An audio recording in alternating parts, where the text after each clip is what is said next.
বহুদিন পরে রাজবাড়ির বাইরে পা রেখে বেশ ভালোই লাগছে, কিন্তু আমি দেখতে চাই আমার রাজ্যের রাজ্যবাসী সকলে কেমন আছে। একেই বলে মহারাজ মাটির টান। একবার মাটিতে পা পড়লে মাটিকে শিকড়ের মতো আঁকড়ে ধরতে চাইবে। আজকে আর রাজসভা নয়, ফেলে এসেছেন সব কাজ। গ্রাম বাংলা ঘুরে দেখছেন মাটির মানুষ মহারাজ। বাহ সভাকবি বাহ, তোমার এই কবিতা শুনে আমি ধন্য। এই নাও মুক্তোর হার, কেবল তোমারই জন্য। চলুন মহারাজ, সামনে হীরালালের বাড়ি, ওদের বাড়িতে গিয়ে দেখা যাক সবাই কেমন আছে। তাই চলো, তাই চলো।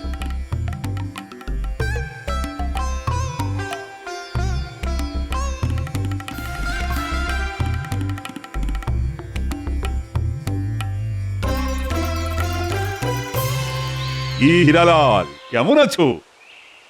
এই ঈশ্বরের আর আপনার দয়ায় খেয়ে পড়ে বেঁচে আছি মহারাজ। তা তোমার হাম্মাগুলো মানে গরুগুলো কেমন আছে? ওরা বেশ ভালোই আছে মহারাজ। মাঝখানে ওই একটা বাছুরের পায়ে যন্ত্রণা উঠেছিল, কিন্তু এখন বেশ সুস্থই আছে। সব গরুই ভালো দুধের যোগান দিচ্ছে।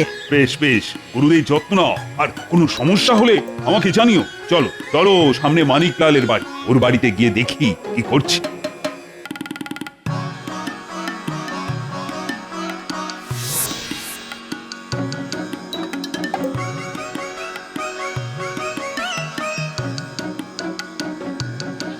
কি খবর মানিকলাল?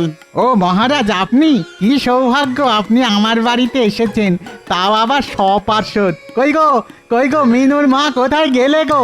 আরে অত ডাকাডাকির কিছু নেই, আমি একটু ওই রাজ্য পরিদর্শনে বেরিয়েছি, দেখি কে কেমন আছে। আমরা সবাই ভালো আছি মহারাজ। এই সংসার আর ছাগলদের নিয়ে ভালোই কেটে যাচ্ছে। মহারাজ, আপনি বাইরে দাঁড়িয়ে আছেন কেন? ভিতরে আসুন। না না না না, আজ নয়, আজ নয়, আজ অনেকের বাড়িতে যেতে হবে, পরে কোনো একদিন হবে।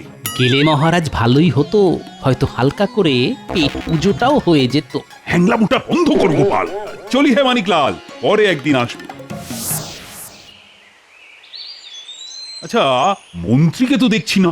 মহারাজ, ওই মন্ত্রীমশাই তো ধীরে ধীরে হেঁটে আসছেন কচ্ছপের মতো, ওই পিছনে। যাই হোক, আমাদের রাজ্যে সবাই বেশ কিন্তু সুখে শান্তিতেই আছে। হ্যাঁ, ঠিকই বলেছেন রাজপণ্ডিত মশাই। আচ্ছা ঠিক আছে, ঠিক আছে। তাহলে ওই কথাই রইল, আজকে মাঝরাতে দেখা হবে আপনার সাথে। হ্যাঁ ঠিক আছে, ঠিক আছে, এখন তোরা আয়।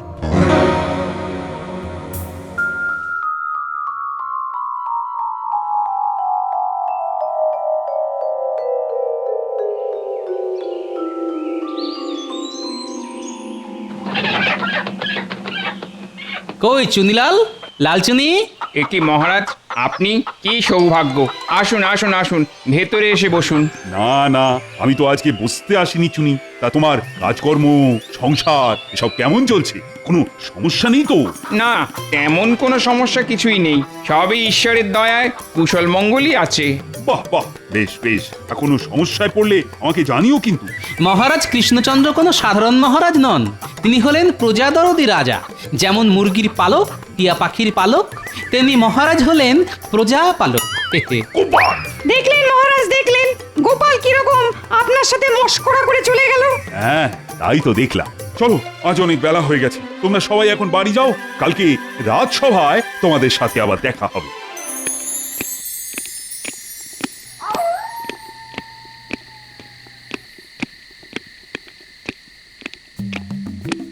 ওহ, তোরা দেখছি চলে এসেছিস। হ্যাঁ মন্ত্রী মশাই, আমরা হলাম আপনার চেলা চামুন্ডে। আপনি ডাকলে আমরা কি আর না এসে থাকতে পারি? তা কি কাজ করতে হবে মন্ত্রী মশাই? শোন, তোদের একটা কাজ করতে হবে।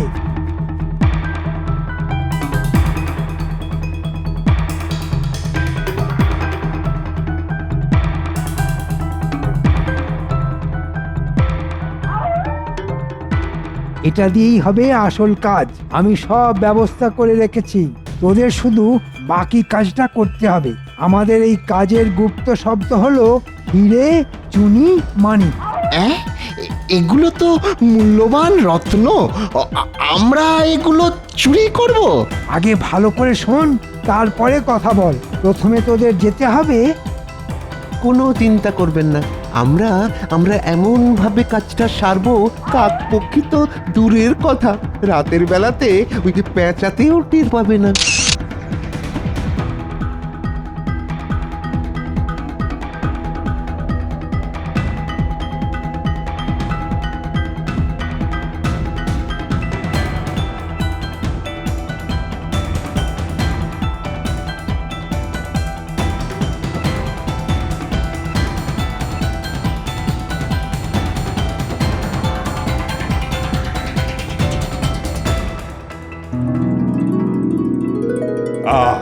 সভাসদগণ, কালকে এটা দেখে আমি বেশ খুশি হয়েছি যে আমার রাজ্যে অধিকাংশ প্রজাই বেশ সুখে শান্তিতে দিন যাপন করছে। সে তো করবেই মহারাজ, সবই আপনার পালকের গুণ। গোপাল, আবার মস্করা শুরু করেছো তো? আমার কিন্তু মাথা গরম হয়ে যাচ্ছে। গোপালের টেকো মাথায় সব সময় দুষ্টু বুদ্ধি। দিন না মহারাজ গোপালের টাকটা ফাটিয়ে। মহারাজ, মহারাজ আমার সর্বনাশ হয়ে গেছে, মহারাজ সর্বনাশ হয়ে গেছে। হুম, এবার মহারাজ বুঝবে খেলা। কি হয়েছে হীরালাল? মহারাজ, রাতারাতি আমার 40টা গরু উধাও হয়ে গেছে মহারাজ। একটা নয়, দুটো নয়, একেবারে 40টা। বাহ, তার মানে চোর বেশ সাহসী চোর। 40টা গরু রাতারাতি নিয়ে পালানো তো আর মুখের কথা নয়। আচ্ছা হীরালাল, এতগুলো গরু তোমার গোয়াল থেকে চলে গেল, তুমি কোনো আওয়াজ পাওনি? না, তা তো পাইনি। অদ্ভুত ব্যাপার, কেমন একটা রহস্যের গন্ধ পাচ্ছি। সে যাই রহস্য হোক না কেন, সেটাকে উদ্ঘাটন তো করতেই হবে। আমি ভেবে দেখছি কি করা যায়। তুমি এখন বাড়ি যাও হীরালাল, বাড়ি যাও। এই কালকে আমার রাজ্যে কোনো সমস্যাই ছিল না, আর আজকে হঠাৎ করে সমস্যা চলে এলো। গ্রহ নক্ষত্র তো আর থেমে থাকার পাত্র নয়, ওরা বন বন করে ঘুরছে, তার সাথে মানুষের ভাগ্যের চাকাও ঘুরছে। আমার চাকা এবার গড় গড় করে এগোবে, সেটা বেশ বুঝতে পারছি। ঠিক আছে, ঠিক আছে, আজ রাজসভা এখানেই মুলতুবি করা হলো। আর সেনাপতি, তুমি তো খোঁজ খবর না, ওই হীরালালের 40টা গরু গেল কোথায়? যথাজ্ঞা মহারাজ। ভেবে ভেবে আমি মাথা চুল ছিঁড়ে ফেলছি, কিন্তু কোনো কুল কিনারাই খুঁজে পেলাম না। সেনাপতি, ও সেনাপতি, কালকে যে হীরালালের 40টা গরু হওয়া হয়ে গেল, তার কোনো হদিশ পেলে? না মহারাজ, আমি এখনো চেষ্টা চালিয়ে যাচ্ছি, কিন্তু কোনো খোঁজই পাইনি। তো সব হাম্মকের দল। ওদিকে যে রাজ্যবাসীরা বিপদে পড়ে না খেতে পেয়ে মরছে, সে খেয়াল আছে তোমার? হায় হায় হায়, আমার সর্বনাশ হয়ে গেল। হ্যাঁ? মানিকলাল, তোমার আবার কি হলো? আমার ছাগলগুলোকে কে রাতারাতি নিয়ে চলে গেছে। হ্যাঁ, কে নিয়ে চলে গেছে? আমি জানি না মহারাজ, কে আমার এত বড় সর্বনাশ করলো। আপনি কিছু একটা করুন। একের পর এক সর্বনেশে কাণ্ড ঘটেই চলেছে। মহারাজ, মহারাজ, আপনি কিছু একটা করুন। কেউ কিচ্ছু করতে পারবে না। আমার চাল সবাই বেসামাল। মহারাজ, আজ সকালে এমনিতেই ঘুম থেকে উঠতে দেরি হয়ে গেছে, তারপর উঠে দেখি এই কাণ্ড। কি করব কি করব কিছু বুঝতে পারছি না। কি এ তো সর্বনাশের মাথায় বাড়ি। আরে তোমরা দাঁড়িয়ে দাঁড়িয়ে দেখছো কি? কিছু বলো। ও মন্ত্রী, আরে ও গোপাল, আমি এ ব্যাপারে কি করব? আমি তো ভেবেই কুল কিনারা পাচ্ছি না যে কি করব। তোমরা সবাই এক্ষুনি সারা রাজ্যে খোঁজ খবর নেওয়া শুরু করে দাও। কে বা কারা প্রজাদের এই চরম সর্বনাশ করে চলেছে। আচ্ছা মহারাজ।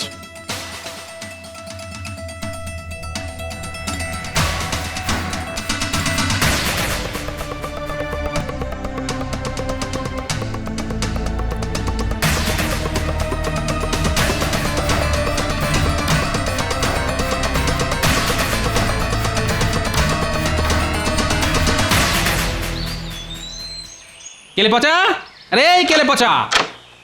ও কে রে? ও গোপাল দাদা, বলো তা হঠাৎ তুমি আমার বাড়িতে? ঘরে চল, সব বলছি।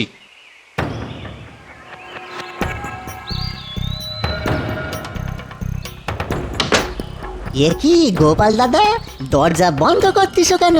তোর সাথে কিছু কথা আছে, যেটা 5 কান হলে মুশকিল।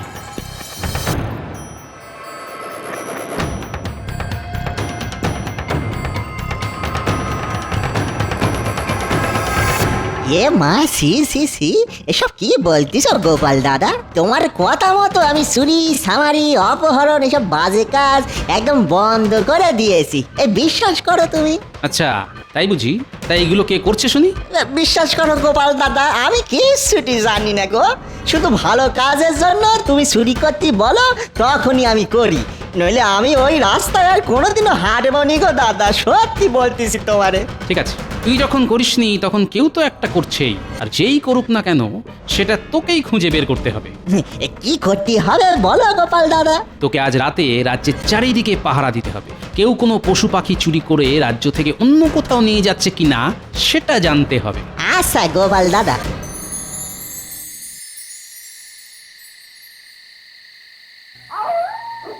ধুর ধুর, যেদিকে তাকাই কিছুই নেই, সেই কখন থেকে চারিদিকে হন্যে হয়ে ঘুরে বেড়াচ্ছি। কারো বুঝি খেয়ে দিয়ে কাজ নেই, রাত দুপুরে চুরি করতে বেরোবে। এককালে আমাকেও এই কাজ কত করতে হয়েছে, সেসব স্মৃতি। এত রাতে দূরে ওরা কারা হেঁটে চলেছে? একটু কাছে গিয়ে ঝোপের আড়াল থেকে দেখি তো। ব্যাস, আমাদের হীরা চুনি মানিকের কাজ শেষ। কাল থেকে আবার নতুন রত্নের সন্ধানে যেতে হবে। সবই মন্ত্রী মশাইয়ের দেওয়া অবশ ওষুধের কারসাজি। হ্যাঁ ঠিক বলেছিস, কিন্তু ওষুধ তো সব শেষ, কালকে থেকে আবার চাইতে হবে। কি সর্বনেশে কাণ্ড! স্বয়ং মন্ত্রী মশাই এই কাজে জড়িত। না, খুব শিগগিরই ব্যাপারটা গোপাল দাদারে গিয়ে জানাতে হবে।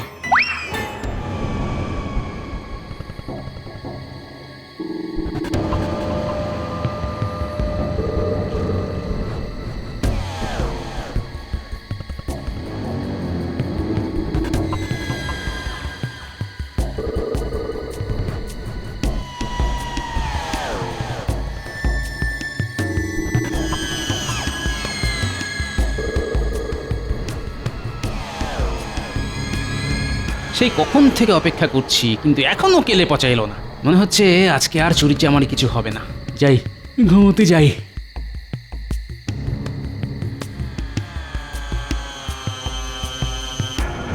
দেখি কেলে পচা না? হ্যাঁ তাই তো।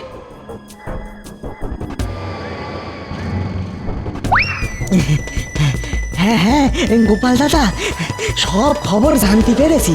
আয় ভেতরে আয়।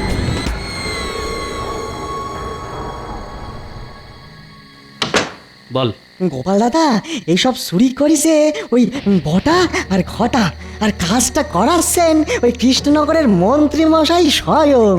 হ্যাঁ, মন্ত্রী মশাই? আচ্ছা, আর কি জানতে পেরেছিস? আর কি, ও অবশ অবশ বলছিল, ঠিক বুঝতে পারিনি গো গোপাল দাদা। অবশ? সেটা আবার কি? আচ্ছা আচ্ছা ঠিক আছে, তুই তোর কাজ করেছিস। আর হ্যাঁ, তুই যে সব দেখেছিস আর আমাকে বলেছিস, এই ব্যাপারটা যেন কেউ জানতে না পারে। তুমি একদম নিশ্চিন্তে থাকো গো গোপাল দাদা, কেউ ঘুণাক্ষরও কিছুটি টের পাবে না গো। এই নে তোর বকশিস, যা বাড়ি যা।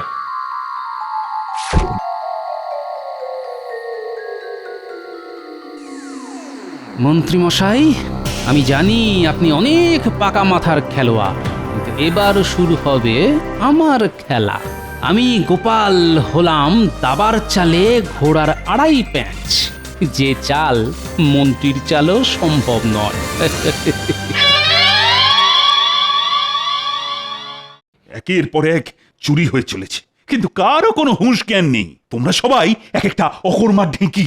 সর্বনাশ হয়ে গেছে মহারাজ, সর্বনাশ হয়ে গেছে। আমার সব মুরগি রাতারাতি উধাও হয়ে গেছে মহারাজ। হ্যাঁ, সে কি তোমারও? হায় রে হায়, আমার স্বপ্নের রাজ্যে এ কি দুর্দশা নেমে এলো।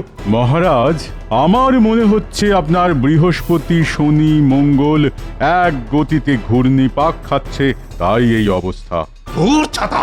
আমার কি হবে মহারাজ? আমার ছোট ছোট মুরগির চানাগুলো কোথায় চলে গেল মহারাজ? কি গোপাল, তুমি কিছু বলো?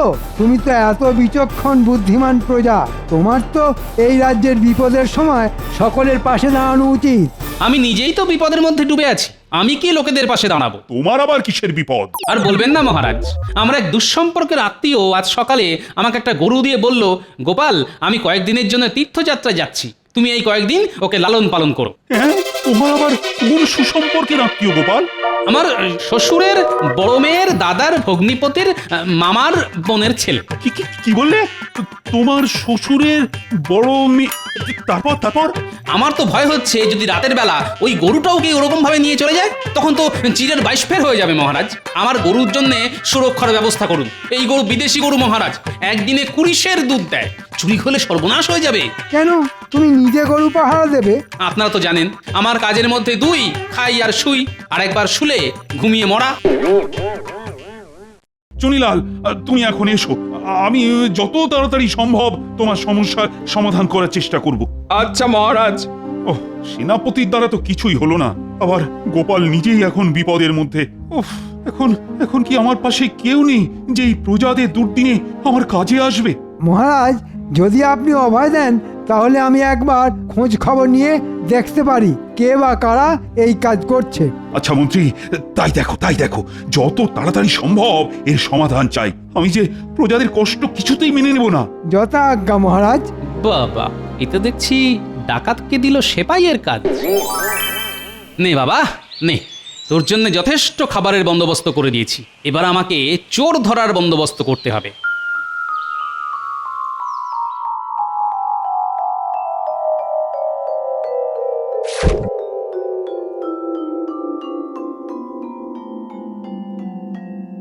মোটামুটি এই দূরত্বে গোল করে গর্ত খুঁড়লে এখানে গরু আসতে পারবে না।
গর্তে গোবর ভরা হয়ে গেছে, এবার শুধু উপরে শুকনো মাটি ছড়িয়ে দিতে হবে, তাহলেই কেল্লা ফতে।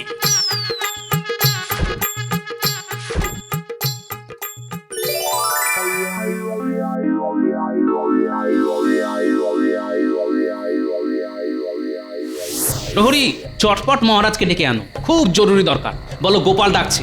আচ্ছা, এক্ষুনি ডাকছি।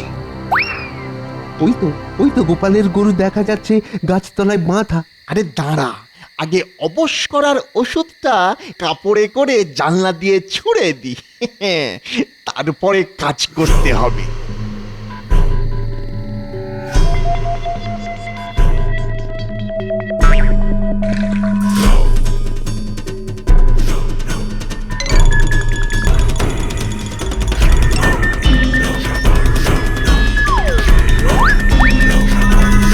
চল এবার চট করে গরুটাকে নিয়ে যাই। হ্যাঁ চল।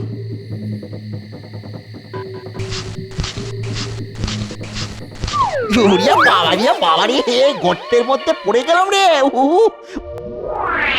বটা ঘটা তোরা, তার মানে এতদিন ধরে সব গৃহপালিত পোষ্যদের তোরা রাতের অন্ধকারে ধরে নিয়ে যাচ্ছিলি? না আসলে মানে মহারাজ, সবই ওই মন্ত্রী মশাইয়ের বুদ্ধি। প্রহরী, এক্ষুনি মন্ত্রীকে তুলে আন। যথা আজ্ঞা মহারাজ। ছি মন্ত্রী, তুমি এত নীচ কাজ করতে পারলে? রাজ্যের প্রজারা এই পোষ্যদের জন্যই খেয়ে পড়ে বেঁচে আছে, আর তুমি তাদের কি চুরি করছো? আমার ভুল হয়ে গেছে মহারাজ, আমাকে ক্ষমা করুন। তুমি আগে বলো, সব প্রজাদের সব পোষ্য পশুরা কোথায়? রাজ্যের দক্ষিণে একটা বড় খামারে সবাই আছে মহারাজ। যাও প্রহরী, যাও, তুমি এক্ষুনি সব পশুদের উদ্ধার করে প্রজাদেরকে ফিরিয়ে দেওয়ার ব্যবস্থা করো। আচ্ছা মন্ত্রীমশাই, সবই যখন জানা গেল, এখন অবশ্যের ব্যাপারটাও জানিয়ে দিন। মন্ত্রী বলো।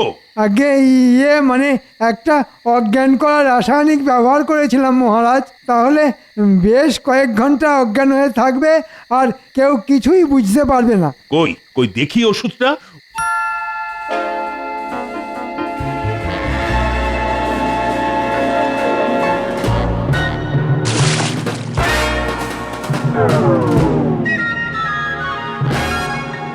ও গোপাল দাদা, আমাদের গর্ত থেকে তোলো দাদা, আর কতক্ষণ গোবরের কবরে থাকবো? ও গোপাল দাদা, ওই তো মন্ত্রীর জ্ঞান ফিরলেই তোদের তুলে দেবে। আচ্ছা গোপাল, তোমার এই দুঃসম্পর্কের আত্মীয়টা কে? আমি কিন্তু অনেক ভাবলাম, কিন্তু এখনো বুঝতে পারলাম। এটা তো আমারই গরু, মন্ত্রী আর বটা ঘটাকে ধরার জন্য কিনেছিলাম। কিন্তু তুমি যে বললে তোমার শ্বশুরের বড় মেয়ের দাদার ভগ্নিপতির মামার বোনের ছেলে। হ্যাঁ ঠিকই তো বলেছি। আমার শ্বশুরের বড় মেয়ে আমার গিন্নি, আমার গিন্নির দাদা আমার শ্যালক, আমার শ্যালকের ভগ্নিপতি আমি, আর আমার মামার বোন আমার মা, আমার মায়ের ছেলে আমি। তার মানে কি দাঁড়ালো মহারাজ, আমারই গরু, তাই না? হ্যাঁ নয় হ্যাঁ। গোপাল তুমি পারো বটে।